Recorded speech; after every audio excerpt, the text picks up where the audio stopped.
Hi ma'am, good morning. Can you tell me about yourself? Good morning, ma'am. My name is Ginaida Mahinay Nueva, 32 years old, from And Cagayan de Oro City, Philippines. I am married.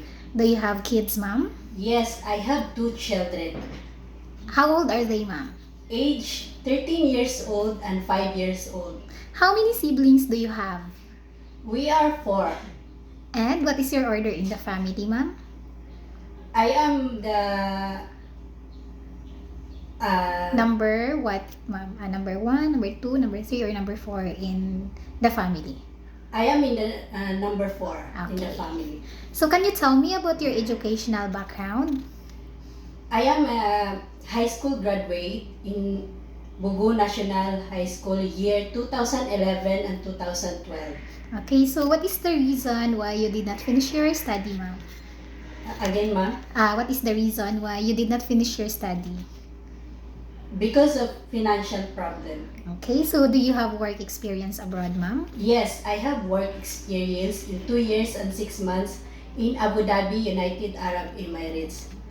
So did you finish your contract there, ma'am? Yes, I finished my contract. So can you tell me, ma'am, your duties and responsibilities there as a domestic helper in Abu Dhabi? My main duties there are cleaning, washing, ironing, and taking good care of 2 years old children.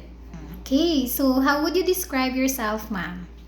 I am a flexible, honest, and hardworking. Do you have any tattoo in your body? No, ma'am.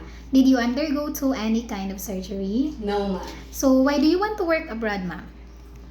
I want to work abroad because I want to provide my family, especially my children who is in studying now.